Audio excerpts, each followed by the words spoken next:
Hello everyone. I hope कि आप सब ठीक होंगे। ये वीडियो CSS इंग्लिश ऐसे के बारे में है जो कि हमारी सीरीज़ चल रही है उसकी। आज हम थीसिस स्टेटमेंट के बारे में थोड़ा बहुत डिस्कस करेंगे।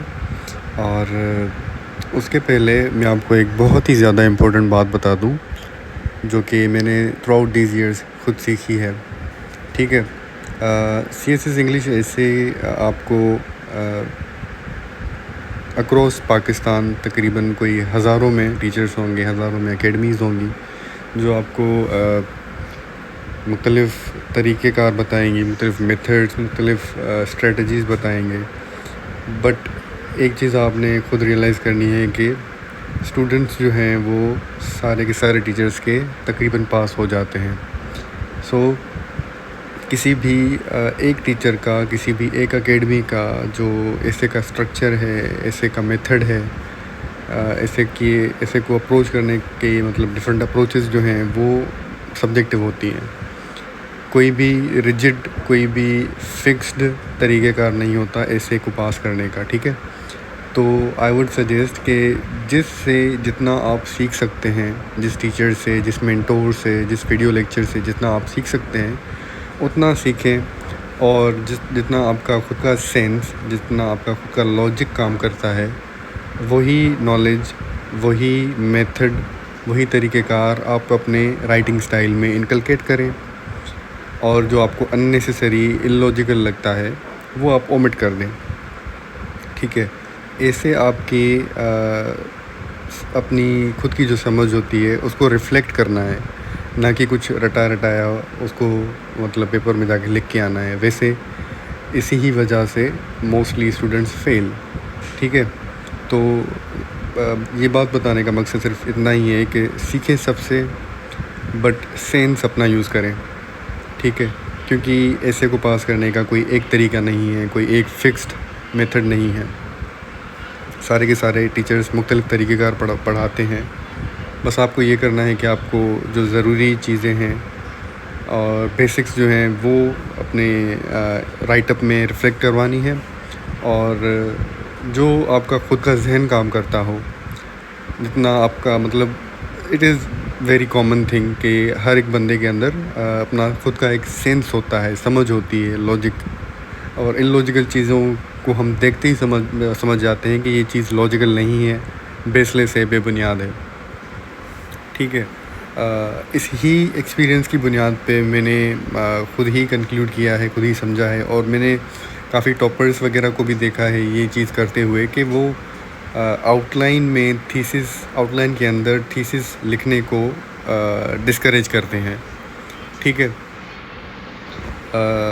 काफ़ी मेंटोर्स हैं, काफ़ी टीचर्स हैं जो कि सजेस्ट करते हैं कि आपको आउटलाइन के अंदर, जो इंग्लिश ऐसे की आउटलाइन होती है उसके अंदर आपने थीसिस को टॉप पे लिखना होता है। और काफ़ी ऐसे स्टूडेंट्स हैं, काफ़ी ऐसे मेंटोर्स हैं जो कि आउटलाइन को इतनी हैसियत, इतनी अहमियत, इतनी सिग्निफिकेंस देते ही नहीं हैं। और एकेडमिकली स्पीकिंग जो आपकी आउटलाइन होती है उसमें आपने सिर्फ पॉइंट्स बताने होते हैं, अपने ऐसे का स्टांस बताना होता है। ठीक है, जो प्रोज़ होती है, जो आपने अपनी थीसिस होती है वो अपने इंट्रोडक्शन के अंदर लिखनी होती है। ठीक है, आपने आउटलाइन के अंदर नहीं लिखनी मेरे हिसाब से। और काफ़ी टीचर्स भी हैं जो इस पॉइंट से एग्री करेंगे, ना कि डिसएग्री। और काफ़ी टीचर्स ऐसे भी होंगे जो इस बात से डिसएग्री भी करेंगे।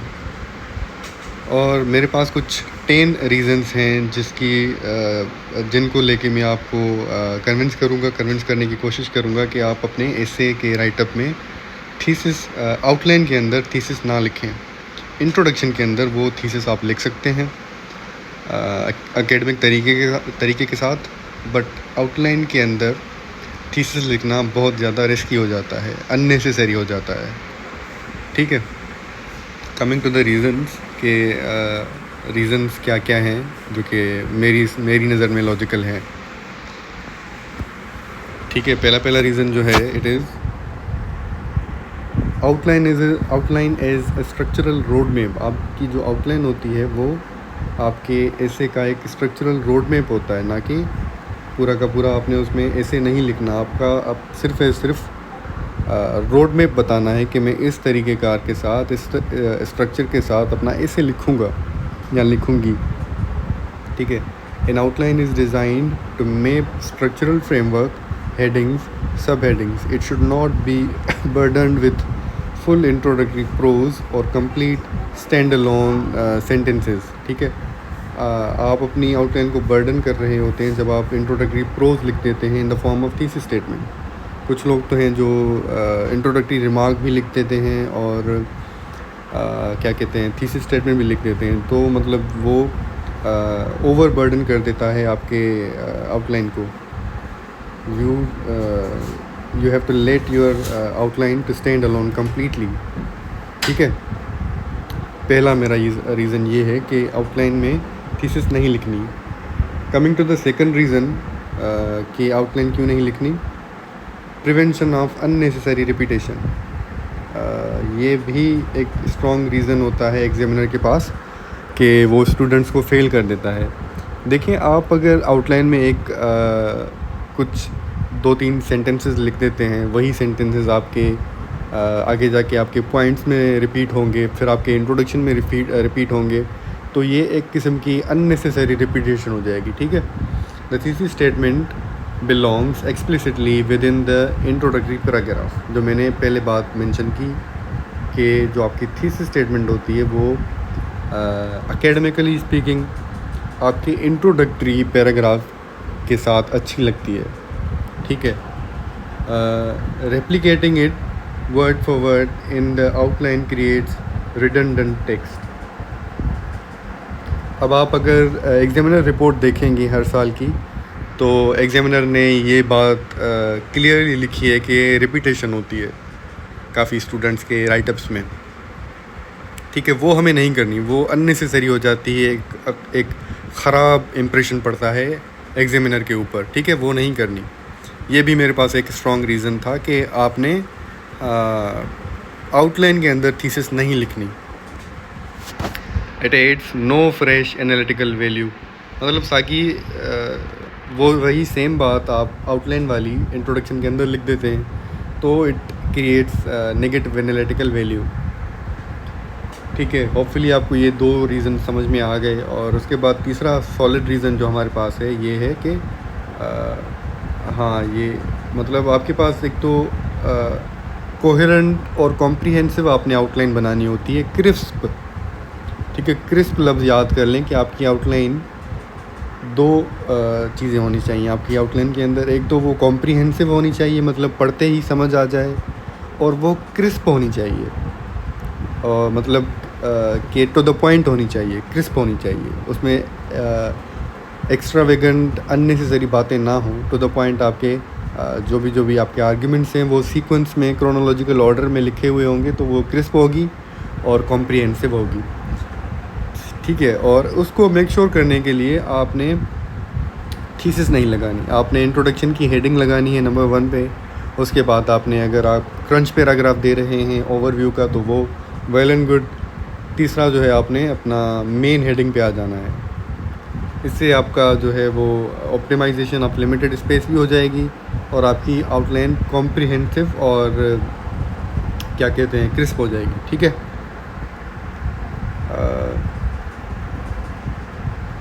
उसके बाद मतलब ये आपका एक सिस्टमेटिक लेआउट बन जाएगा अगर आप आउटलाइन से थीसिस को ओमिट कर देते हैं, ठीक है। हाँ, ये हमारा चौथा जो है वो एक सॉलिड रीज़न ये भी है कि textual reflection via analytical headings. A well engineered outline naturally conveys the central thesis. अगर आपकी आउटलाइन जो है वो वेल इंजीनियर्ड होगी तो उसमें नेचुरली जो आपकी थीसिस होगी वो कन्वे हो जाएगी, ठीक है। अगर आपने एक अच्छे तरीके से मेन हेडिंग, फिर सेकेंडरी हेडिंग, फिर टर्शरी हेडिंग या फिर कंक्लूजन लिख दिया है तो आपकी थीसिस नेचुरली कन्वे हो गई। अच्छे तरीके से, एकेडमिक तरीके से आपकी जो थीसिस है वो कन्वे हो गई है। इट्स आर्किटेक्चरल डिवीजन, मतलब जो आर्किटेक्चरल डिवीजन्स होते हैं, जैसे आपका इंट्रोडक्शन, उसके बाद आपका ओवरव्यू वाला पैराग्राफ अगर आप देना चाहते हैं तो, और उसके बाद आप की मेन हेडिंग, फॉर एग्ज़ाम्पल अगर हमारा टॉपिक है क्लाइमेट चेंज अ मिथ और रियलिटी, ठीक है। पहला हमारा हेडिंग होगी इंट्रोडक्शन वाली। उसके बाद हम लिखेंगे हमारा क्रंच पैराग्राफ, जिसमें हम थोड़ा बहुत क्लाइमेट चेंज को बता देंगे कि वो क्या है, उसको करंट, फॉर एग्ज़ाम्पल अगर हम ये नहीं लिख रहे कि क्या है, ये हम लिख सकते हैं कि करंट जो भी कैटास्ट्रॉफी वगैरह आई है क्लाइमेट चेंज की वजह से, उसका एक ओवरव्यू बता दें, ठीक है। जो हमारी मेन हेडिंग होगी तीसरे नंबर पे, उससे हम या डिसएग्री करेंगे या एग्री करेंगे कि क्लाइमेट चेंज एक मिथ है या रियलिटी है। तो obviously it is a reality. हमारी हेडिंग ये होगी कि climate change is a pressing reality. उसमें हमारी थीसिस भी आ गई, हमारा स्टांस भी आ गया और हमारी मेन बात भी आ गई। उस पर हम 8 से 9 पॉइंट्स दे देंगे कि इट इज़ अ रियलिटी, और उसको हम प्रूव करेंगे अपने पैराग्राफ्स के अंदर, ठीक है। Moving ahead, the core arrangement should be immediately apparent through the hierarchy of your points, ठीक है। जो आपकी पॉइंट्स की हायरार्की है वो मतलब अपेरेंट होनी चाहिए, ताकि एग्जामिनर कंफ्यूज ना हो, ठीक है। एक और रीज़न है हमारे पास टू ओमिट थीसिस स्टेटमेंट, वो है प्रिजर्वेशन ऑफ हायरार्किकल फॉर्मेट। देखें, रियलिस्टिकली आपके पास टाइम कम होता है, तीन घंटे होते हैं। तो 3 घंटों के अंदर आपने अपने थॉट्स को ऑर्गेनाइज करना है, टॉपिक सिलेक्ट करना है और स्ट्रक्चर्ड तरीके से उसकी शुरुआत भी कर देनी है, ठीक है। तो ऑफन टाइम्स ये होता है कि टाइम कम बच जाता है और हमारे थॉट्स वेल ऑर्गेनाइज्ड नहीं होते, ठीक है। फॉर एग्ज़ाम्पल अगर मैं कोई आउटलाइन लिख रहा हूँ जिसमें मैंने कॉज, इफ़ेक्ट और सॉल्यूशन वाली अप्रोच उठाई है, ठीक है, कॉज, इफ़ेक्ट और सॉल्यूशन वाली। बट अपनी थीसिस में मैं मेंशन पहले इफ़ेक्ट करता हूँ, बाद में कॉज करता हूँ, उसके बाद में एंड में सॉल्यूशन दे देता हूँ। और आउटलाइन में आगे जाके मुझे याद आता है कि मुझे पहले कॉजेज़ देने हैं, उसके बाद इफ़ेक्ट देने हैं और उसके बाद सॉल्यूशन देना है। तो आपकी जो हायरार्की होगी वो डिस्टर्ब हो जाएगी। This is why it is very important to omit thesis statement in the outline, ठीक है। Inserting a full multi clause sentence breaks the systematic flow of the classic schematic outline, ठीक है। आपका जो logical parallel sequence of topic होगी वो disturb हो जाएगी। आपके आर्ग्यूमेंट्स और सब आर्ग्यूमेंट्स भी डिस्टर्ब हो जाएंगे और उनकी एक ऑर्गेनाइज्ड तरीके से, एक कोहेरेंट तरीके से, कनेक्टेड तरीके से आप प्रेजेंट नहीं कर पाएंगे, ठीक है। हमारा आर्ग्यूमेंट नंबर 6 ये है कि फोकस ऑन ऑर्गेनाइजेशनल कॉम्पिटेंस। आपका जो फोकस है वो आपकी थीसिस स्टेटमेंट पे नहीं, आपकी ऑर्गेनाइजेशन पे होना चाहिए था, ठीक है। कि आपके थॉट्स जो हैं, आपके पॉइंट्स जो हैं, आपके आर्ग्यूमेंट्स जो हैं वो ऑर्गेनाइज्ड किस तरीके से हैं, ज़्यादा आपने फोकस उसी चीज़ पे करना है। आप अगर 10 से 15 मिनट्स अपनी थीसिस पे लगा देंगे तो आपके पास एक तो टाइम कम बच जाएगा और आप पे प्रेशर बहुत ज़्यादा बढ़ जाएगा कि मैंने आउटलाइन लिख दी है, अब मुझे थॉट्स को ऑर्गेनाइज़ करना है। तो एक प्रेशर वाली सिचुएशन में ऑफन टाइम्स ये होता है कि स्टूडेंट्स डिसऑर्गेनाइज्ड तरीके से अपने आर्ग्यूमेंट्स को लिख देंगे, ठीक है। एक ब्रेनस्टॉर्मिंग करने का तरीका होता है, उसे क्या कहते हैं,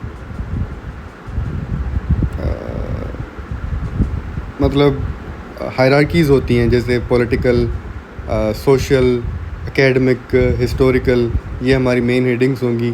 बट अगर हम हिस्टोरिकल पहले लिख दें और पॉलिटिकल बाद में लिख दें, एकेडमिक, टेक्नोलॉजिकल वगैरह वगैरह, उसमें से आर्गुमेंट्स लेके, तो डिसऑर्गेनाइज्ड होगा, ठीक है। ब्रेनस्टॉर्मिंग के लिए मैं एक अलग से लेक्चर अपलोड करूँगा, जिससे आपके आइडियाज़ कैसे जनरेट करने हैं और मुख्तलिफ़ पॉइंट्स कैसे मुख्तलिफ़ डोमेन से लेके उठा कर अपने सब्जेक्ट से, अपने टॉपिक से रिलेट करने हैं, ठीक है। वो मैं कल या परसों तक अपलोड कर दूँगा, ठीक है।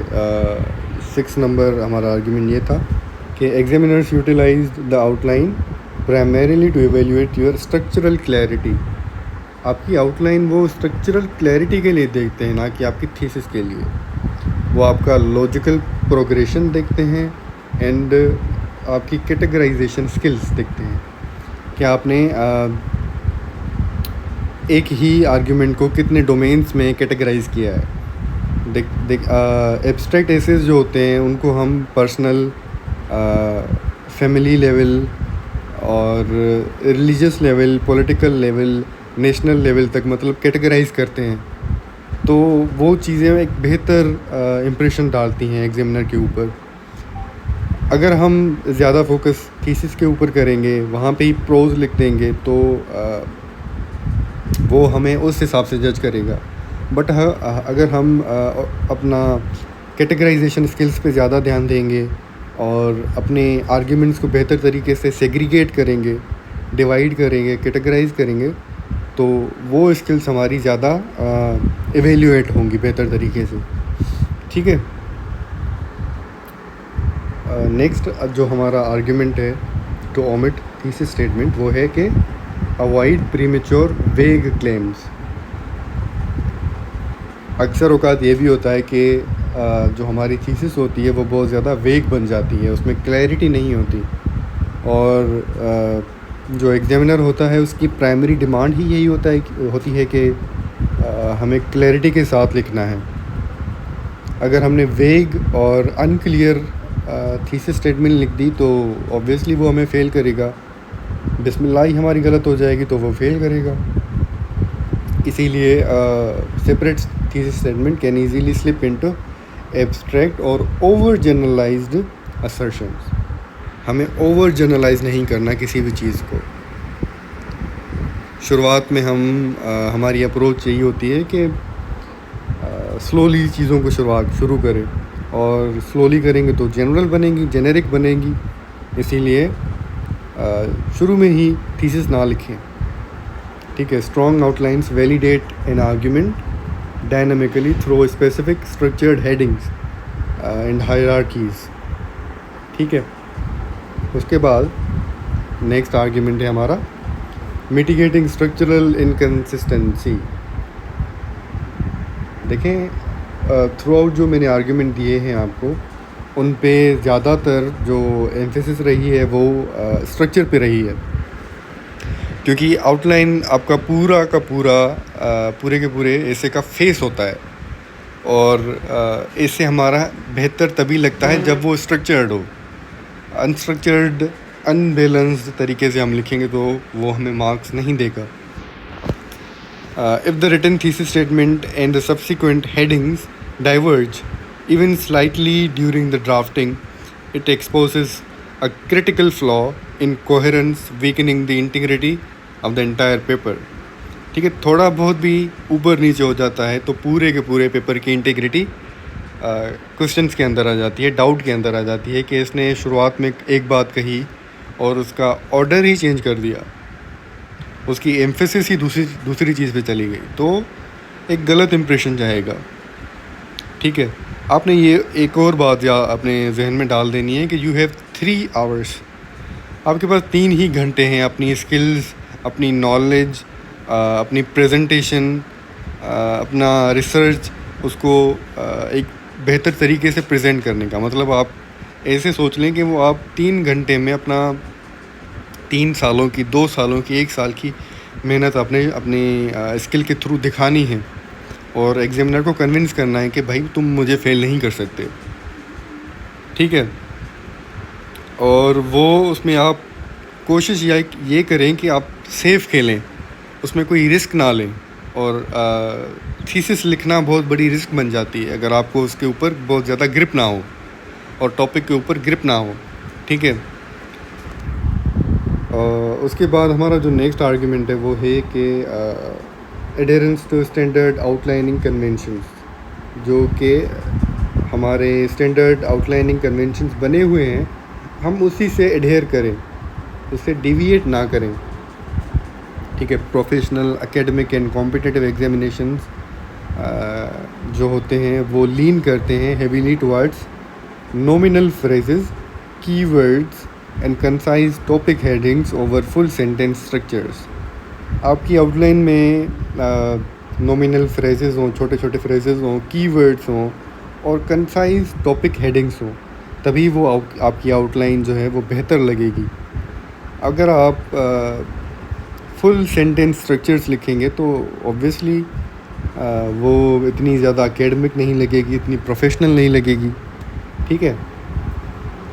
उसके बाद लास्ट जो हमारा आर्ग्यूमेंट है against writing thesis statement in the outline, वो ये है कि implied synthesis and the synthesis और कंक्लूजन।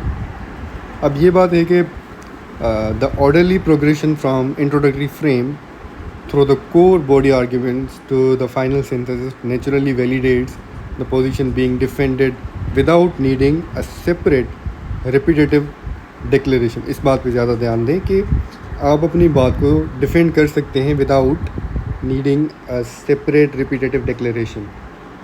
अगर आपको किसी चीज़ की ज़रूरत है ही नहीं अपनी आउटलाइन के अंदर, तो आप रिपीटेटिव अननेसेसरी डालेंगे क्यों?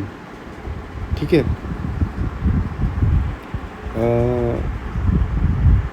ये कुछ आर्ग्यूमेंट्स थे मेरी नज़र में। अब आप अगर ढूंढेंगे कि आपको आउटलाइन के अंदर थीसिस लिखनी चाहिए तो आपको उसके लिए भी आर्ग्यूमेंट्स मिल जाएंगे स्ट्रॉन्ग वाले। डिसाइड आपने करना है, चूज़ आपने करना है और अपना दिमाग लगाना है कि आपने अपनी आउटलाइन के अंदर थीसिस स्टेटमेंट लिखनी है या नहीं लिखनी है। ठीक है, वो डिसीजन आपका अपना है, क्योंकि आउटलाइन के अंदर थीसिस लिखने वाले भी पास हो गए हैं और ना लिखने वाले भी पास हो गए हैं। तो आपने अपना सेंस यूज़ करना है और उसी हिसाब से अपना फ़ैसला करना है। होपफुली आपके लिए ये वीडियो लेक्चर मुफीद रहा। I will see you in another video.